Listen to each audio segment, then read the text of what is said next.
Hello, everybody, and welcome to the WDW Newscast. Today is Wednesday, July 13th, 2011.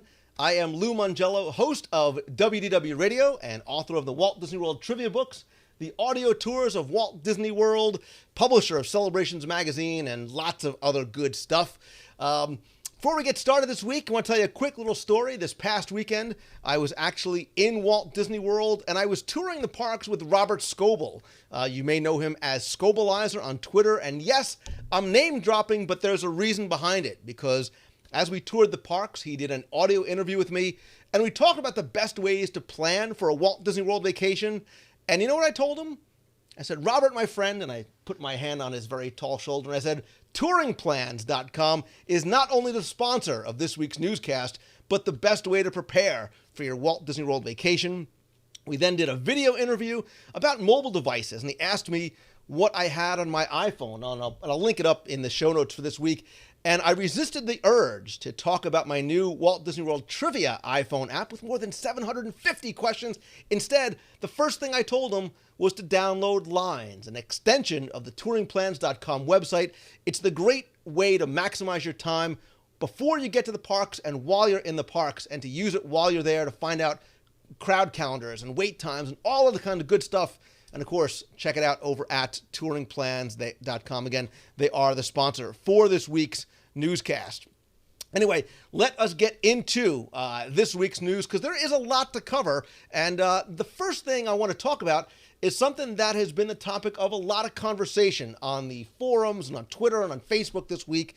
And it's some changes that just came to Walt Disney World's monorail system. And I don't mean a Tronorail or a new system. Instead, beginning this past Monday, July 11th, the Epcot monorail service stopped 1 hour after the regular park closing.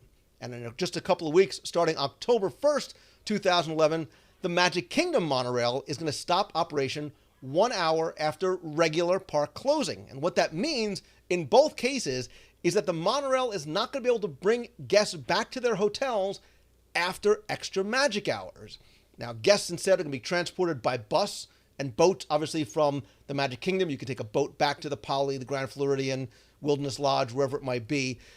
Morning extra magic hours, not going to be affected. And it does seem as though that this may be somewhat of a permanent change. You know, it's not just a seasonal thing. It's not going to be just for a month.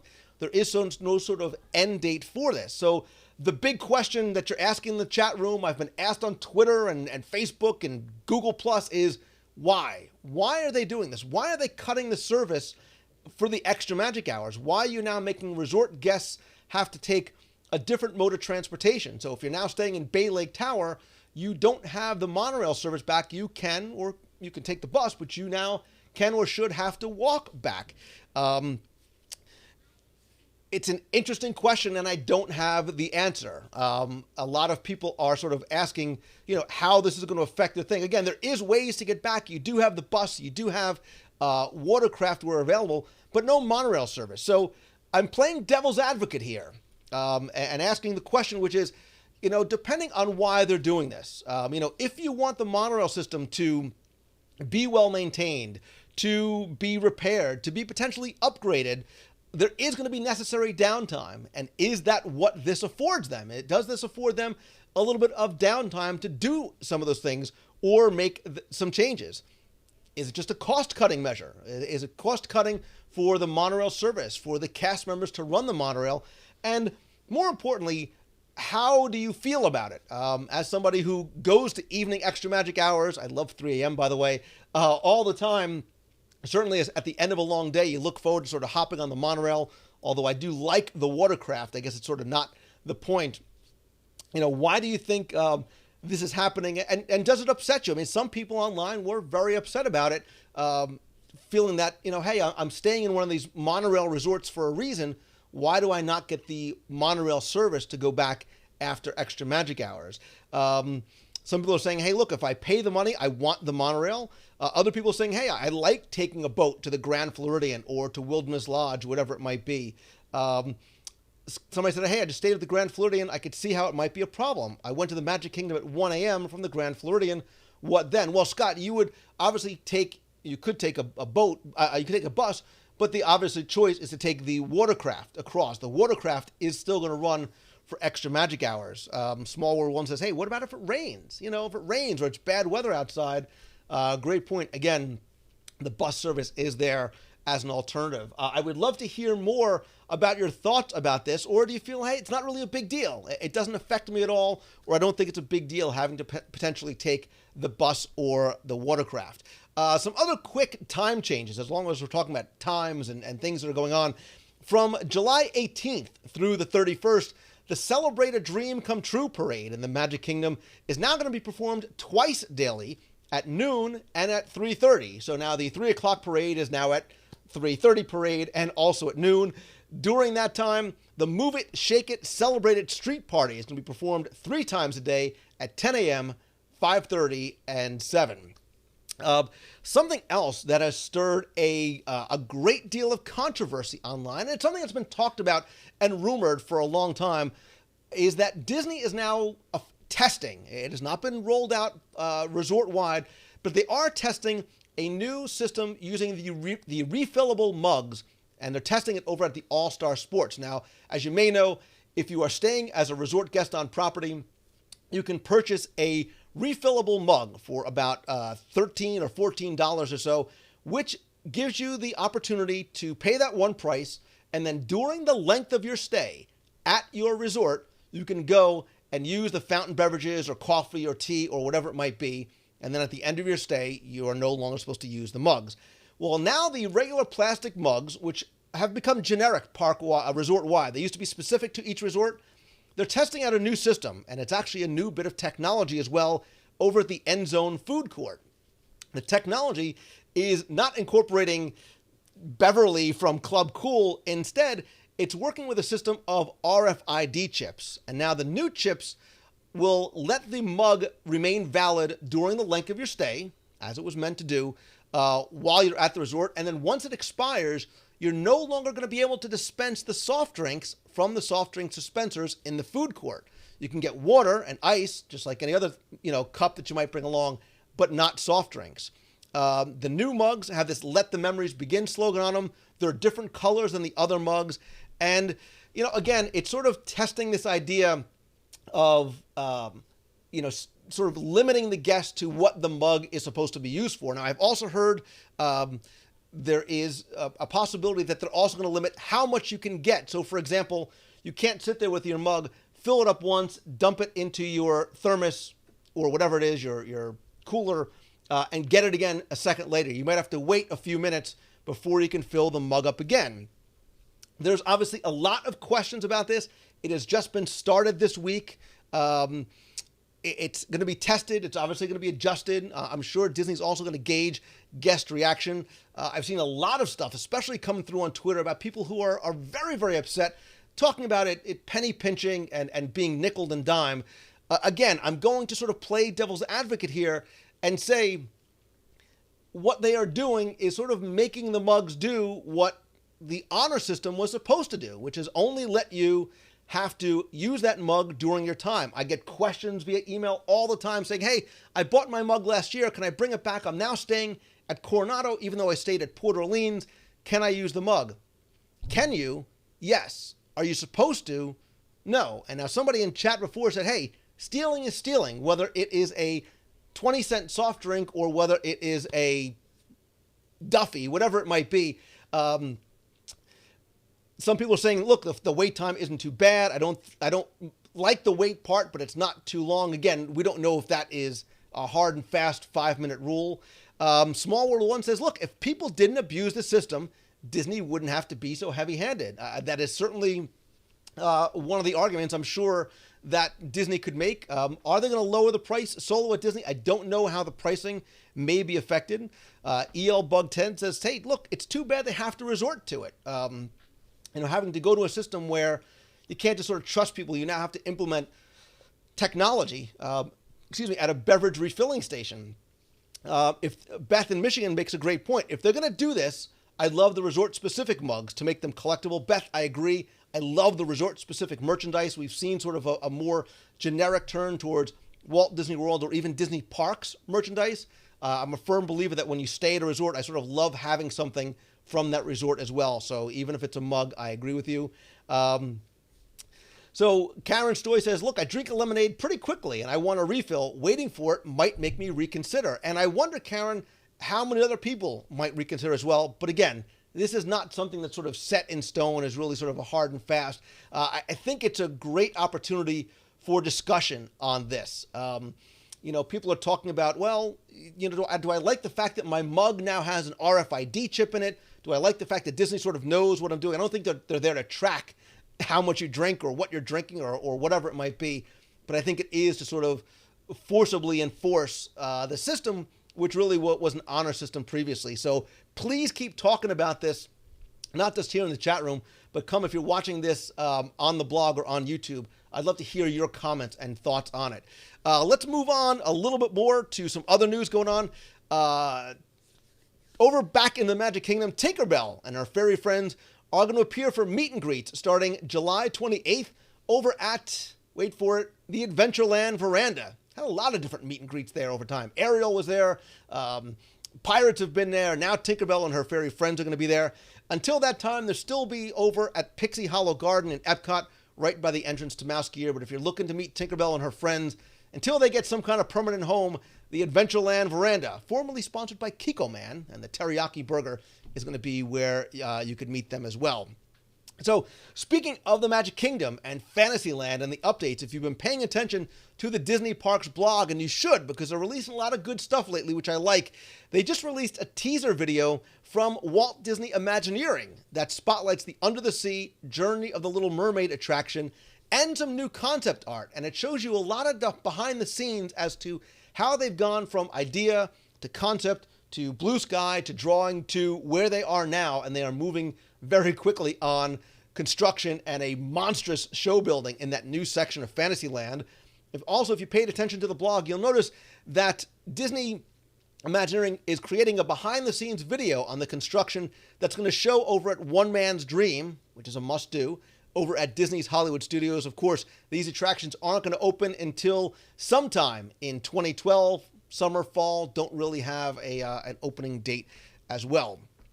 Also on the Disney Parks blog this week, the social media people, very busy at Disney this week, they announced that there's changes coming to Downtown Disney. And starting this fall, they're going to start construction on Splitsville. It sounds like a bad breakup movie, but no, it's not. Instead, it's a 50,000 square foot upscale entertainment center that's going to have bowling, billiards, that's pool to you and me, dining, music, and nightlife. Now, it's going to be in the location of the Ride Makers building, former location of the Virgin Megastore. We've talked about this, sort of blue skied our own ideas about what we'd like to see in there. And a lot of people talked about some kind of a multi-platform entertainment complex. That's what you're getting in this location. Again, we talked a long time ago, Disney had announced that they were going to be building a 100-lane professional level for tournaments and everything bowling alley over at ESPN Wide World of Sports. They announced earlier this year that plan was put on hold. I'm wondering if it's going to be replaced by Splitsville, which is really less about a professional center than it is a family center. I will tell you as a personal note, I love this idea. I think even better than having it at ESPN because it's more accessible. I like the idea of making Downtown Disney a family-centric place that people can go, they can have fun together. It's inside, it's an alternative to the parks, and it's not just bowling. There's other stuff to do in there as well. Some other announcements concerning Downtown Disney is the Apricot Lane Boutique. It's a ladies' fashion store. That's going to open on the front of what was Pleasure Island in the old location of the Harley-Davidson store. That's going to move to a bigger location over at West Side. Obviously, a lot of stuff has been going on in the past couple of months over at the former location of Pleasure Island. Buildings have been removed, grass has been laid down, but the walls are still up. And what's going on is the site plans and the site as a whole is being reevaluated, meaning that construction on Hyperion Wharf, which was announced earlier this year, that sort of nighttime entertainment complex and outdoor music, and again, sort of that idea of a place that families could come together, adults can have a good time, younger people can go out with friends and get some nightlife as well. that seems to have been put on hold. That was supposed to kind of replace what Pleasure Island was. Now we don't really know what's going on. Disney did release an official statement on the blog, and it said, quote, "During the course of this site work, we identified opportunities to further refine our master plan and are pausing to evaluate them." What does this mean for you? While we're moving quickly, it will admittedly cause a delay in construction, but we're willing to bet that any delay will be worth the wait once we're able to share details about the exciting work we've been doing, end quote. So, a lot of people had talked about the fact that, hey, you know, what is going on with Hyperion Wharf? How is the construction really going on? Well, obviously, it's slowed, maybe paused, halted somewhat indefinitely until they figure out what to do with it. So Splitsville is not in Pleasure Island. Splitsville is in downtown Disney on the west side, where the old Virgin Megastore was. A lot of people instantly clamoring, bring back the Adventurers Club. Here's your opportunity, Disney, to reconsider and bring it back. I don't know if that is what's going to happen. Some people are saying, hey, maybe they'll save some announcements about what really is going to happen there for the D23 Expo coming in just a couple of weeks. Or maybe they are sort of thinking about reevaluating the idea altogether. We had talked about Hyperion Wharf a number of times on the show, but some people like Jay Mimar says, look, I like the fact that they're reconsidering. Maybe what some people saw for Hyperion Wharf wasn't getting them all excited. Maybe some people on the executive level or the Imagineering level felt that way as well. Disney Fan 13 and many people are screaming Kungaloosh in the chat room. I don't know, or nor do I believe that the Adventurers Club will come back.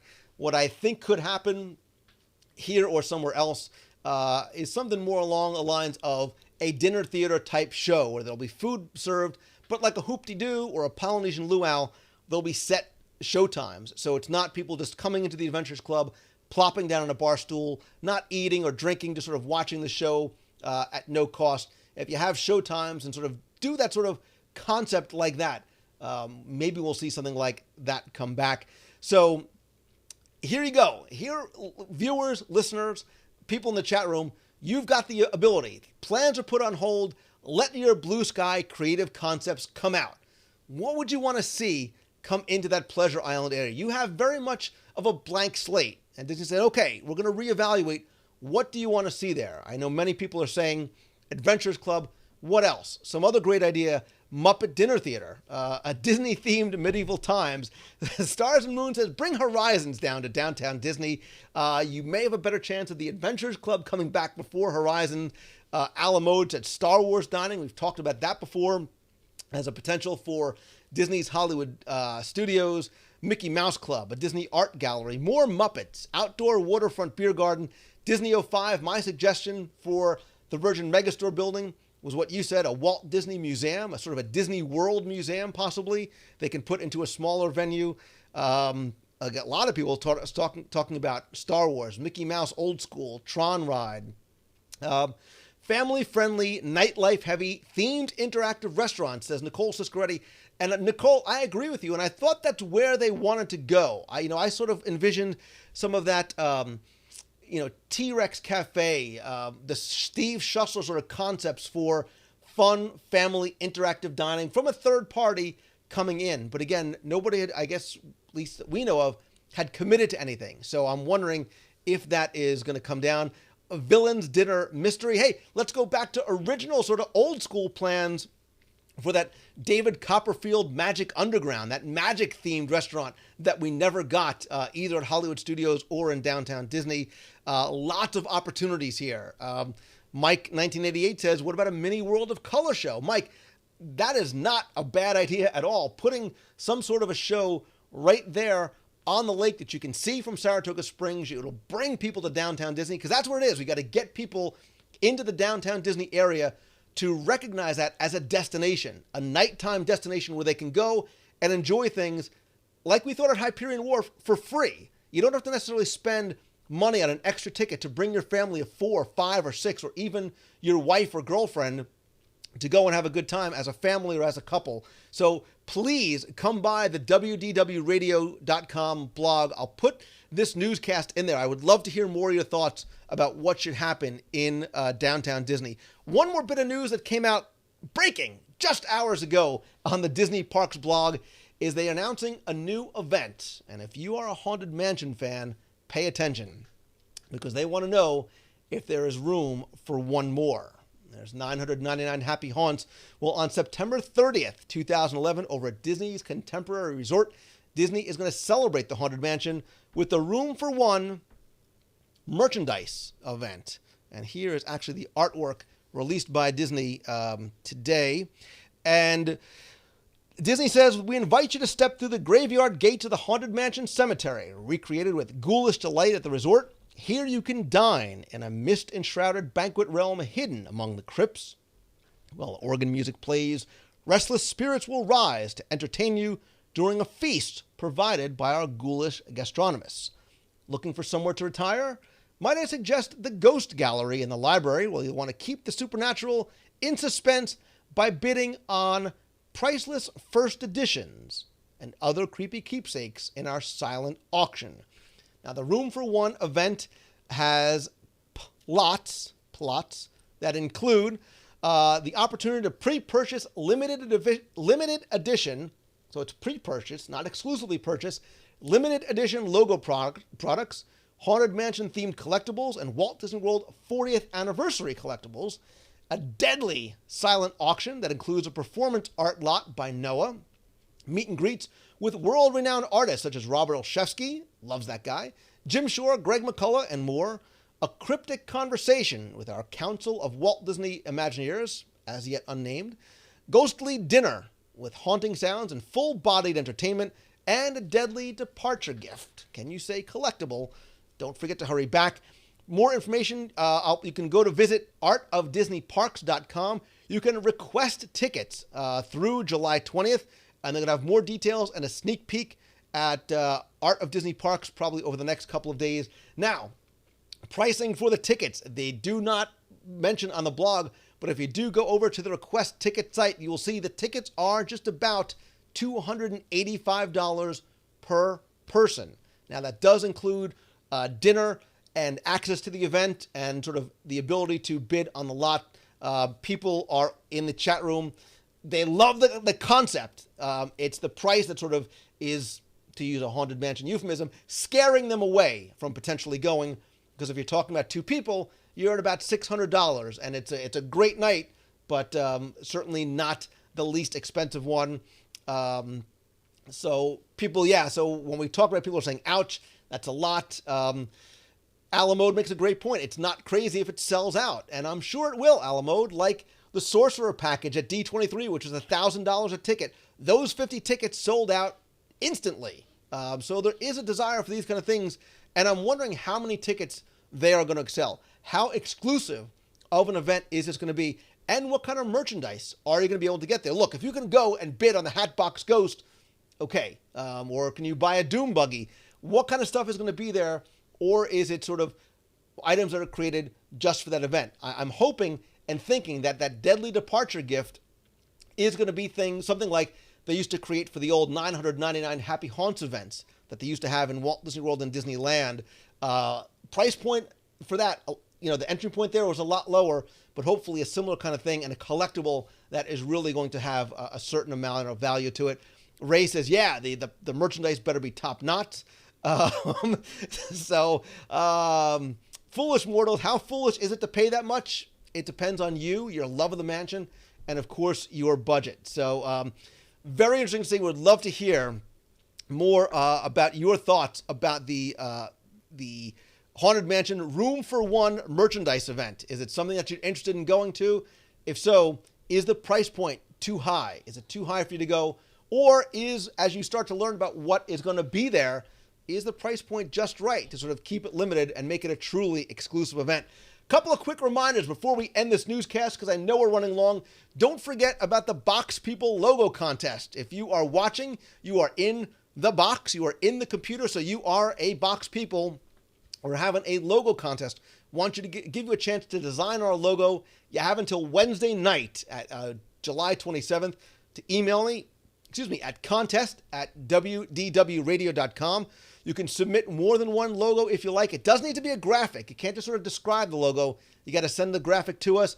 And if your logo is selected as the winner and the official Box People logo, you, my friend, are going to Walt Disney World, because thanks to our good friends over at MEI and Mouse Fan Travel, they are generously donating a 3-night moderate resort stay for up to 4 guests in the room for value or regular season through May 31st, 2012. Again, you can submit your contest entries to contest@wdwradio.com. I'll also put a link in this week's show notes. If you need a big copy of the WDW Radio logo, I'll link to it there as well. Another quick reminder, don't forget about the D23 Expo coming up in just a few weeks. We are going to be there with a bigger and better booth. We're joining forces with Mouse Fan Travel again. Got a lot of surprises coming up. If you visit d23expolive.com, that's where we'll be broadcasting from all 3 days. You can also find videos from 2009 to get an idea of just some of the fun that we had back then. But if not, please be sure and come by the box and watch and follow along all the fun that I am sure we are going to have.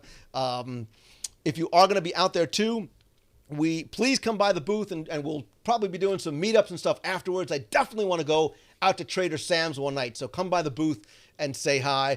A couple other quick thanks. I do want to say thank you sincerely to Robert Scoble for doing the interview and for touring Disney's Hollywood Studios with me this week. I am going to put a link in the newscast show notes and at YouTube. Be sure and follow Robert over on Twitter. He is at Scobelizer. Also, huge thanks to Trey Ratcliffe. If you don't know that name, you should. He is a world-renowned photographer. His work hangs in the Smithsonian. He's a big deal. He also toured the parks with us. He's got the #1 travel photography blog called StuckInCustoms.com.